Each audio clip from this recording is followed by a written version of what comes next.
الله رب العزت فرمایي چې حتی اذا جاء احدهم الموت قال رب ارجعون لعلي اعمل صالحا فيما تركت كلا انها كلمه هو قائلها ومن ورائهم برزخ الى يوم يبعثون. کله چې یو انسان وفات شي نو دا بیا د الله رب العزت ته وایي چې یا الله دا خو زما ډیر کافي عمر او په دې عمر کې ما ډیر څه کولی شو، خو زه غافل وم، نه وم خبر، ما نه ډیر څه پاتې شوي دي، نو الهه ما بیرته ولېږه چې زه ډیر څه وکم، ستا عبادت وکم، خلکو سره نیک اخلاق وکم، او هغه چې په کار دي د یو انسان دپاره هغه ټول وکم. نو الله رب العزت ورته وفرمایي چې کله هېڅکله داسې نشي کېدلی، بیرته بیا زه انسانان دنیا ته نه لیږم. انها کلمة، دا یو کلمه ده، یو قول دی، وینا ده چې یو ځل وشوه پس د هغې نه بیا نه راګرځي. د انسان چې مرګ وشي بیا هغه نه راژوندی کېږي. نو فلهذا موږ او تاسې باید دې مرض ته متوجه شو، ځان ته متوجه شو، او د هغې دپاره د خلاصون، د دې مرض د خلاصون دپاره لارې چارې ځان ته وسنجو.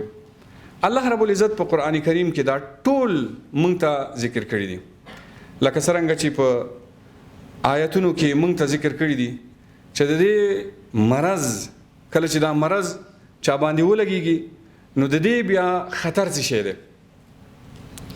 په ابتدا کې به زه تاسو سره خطرونه ذکر کړم چې یو سړی غافل شي، او غافل وایي څه شي ته، چاته ویل کېږي څوک غافل دی، او غفلت ویل کېږي څه شي ته. غفلت دې ته ویل کېږي چې یو انسان خپل د ژوند یو برخه په داسې حالت کې تیره کړي چې نه پکې فایده د دنیا وي او نه پکې فایده د آخرت وي، نه یې ځان ته فایده ورسیږي نه یې بل ته فایده ورسیږي، نو دا انسان غافل دی.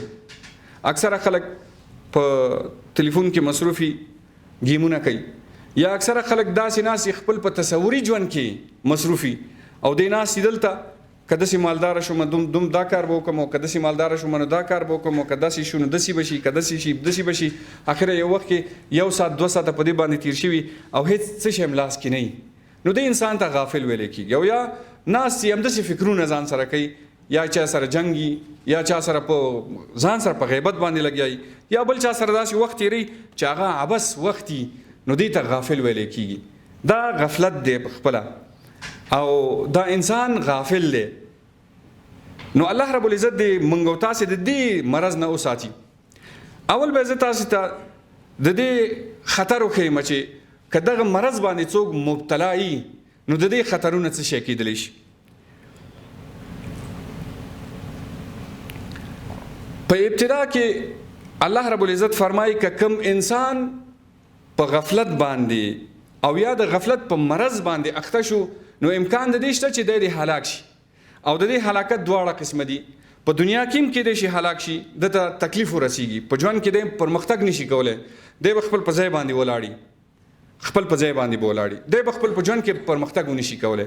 نو الله رب العزت د فرعون قصه کوي چې دا ما هلاک او د قوم ما هلاک، یو سبب غفلت. فانتقمنا، الله رب العزت فرمایي چې فانتقمنا منهم فاغرقناهم في اليم ولي بانهم كذبوا بآياتنا وكانوا عنها غافلين. ځکه چې دی یو سبب دا و چې دی زما په آیاتونو باندې، زما په قرآن باندې، زما په پیغمبر باندې، زما په ټولو هغه آیاتونو باندې، علایمو باندې، معجزو باندې دی انکار وکړ، او دویم دا غافلو، د دې نه غافلو، ځان په غفلت کې اچولی و. امکان د دې شته چې که انسان غافل شي نو دی هلاک شي. دویم الله رب العزت به که چېرته انسان غافل شي نو الله رب العزت به د ده په زړه باندې مهر ولګوي، مهر د دې به ولګوي چې دی به بیا سالم فکر نشي کولی. الله رب العزت فرمایي چې ولقد زرعنا لجهنم كثيرا من الجنس لهم قلوب لا يفقهون بها ولهم أعين لا يبصرون بها ولهم آذان لا يسمعون بها أولئك كالأنعام بل هم أضل ولی اولئک هم الغافلون.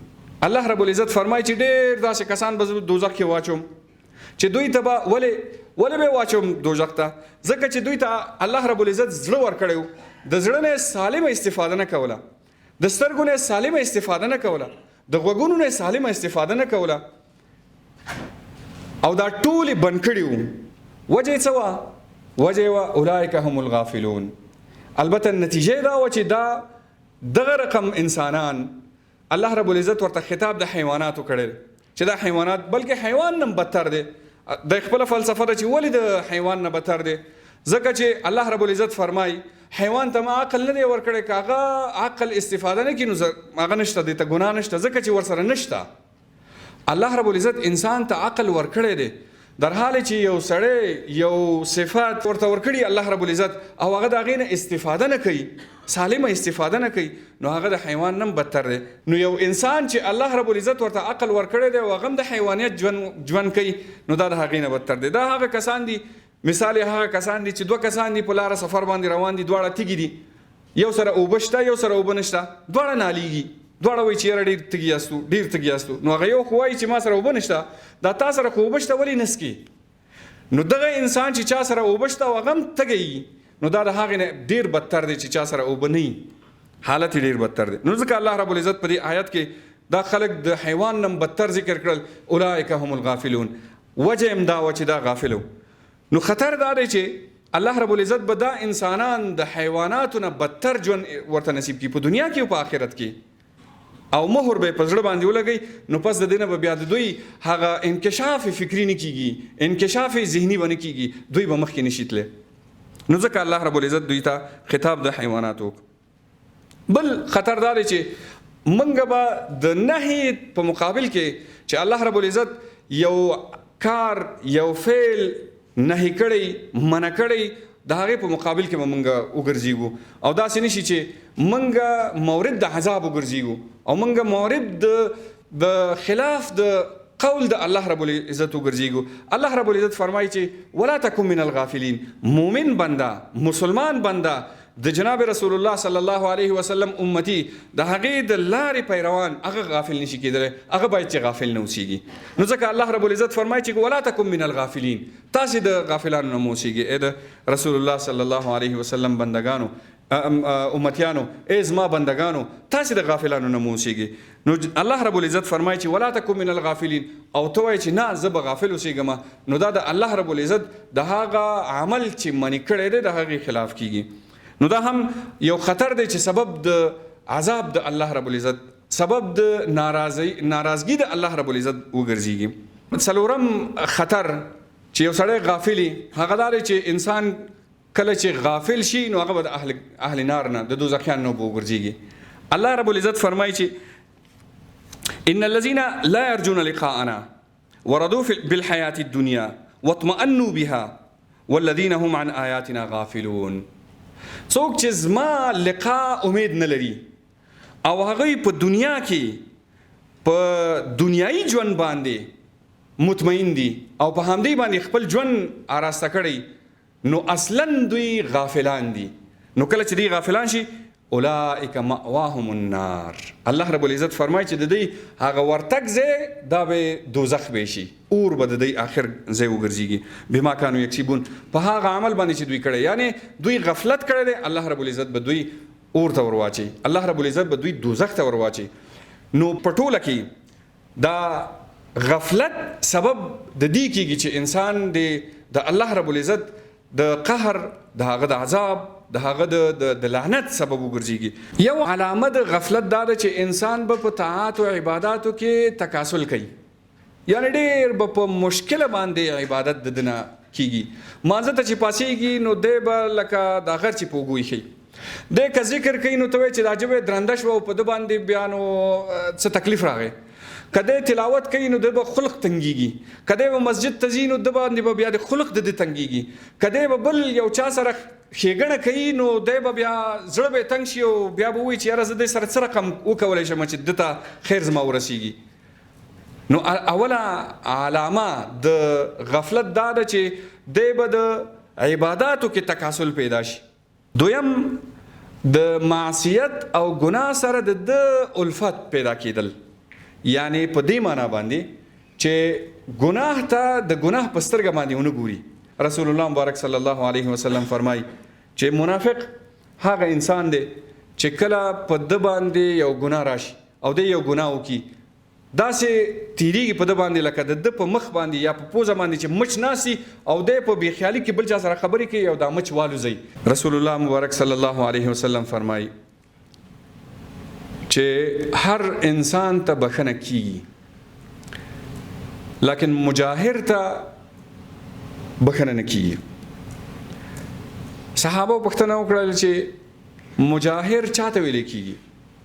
رسول الله مبارک صلی الله علیه وسلم ورته فرمایي مجاهر هغه انسان ته ویل کیږي چې په تیاره کې د یو ګناه وکړي او د یا د ورځې طرف نه د یو ګناه په داسې حالت کې وکړي چې بل څوک یې ونه ویني. الله رب العزت په ده باندې ستر پرده واچوي او دی بیا خلکو ته ورشي او کینی چې ته خبر نه بیګا ما داسې دا فعل وکړو دا فعل مې وکړو دا کار مې وکړو دا کار مې وکړو فلانې کار مې وکړو. هغه خپله ګناه خلکو سره شریکوي خپله ګناه باندې جهر کوي خپل ګناه باندې اظهار کوي نو دا الله رب العزت دته بخښنه نه کوي. درېیمه علامه هغه د وخت ضایع کول دي بغیر د مقصد نه. کوم اسباب دي چې زمونږ او ستاسو وجود کې غفلت را ننوځي؟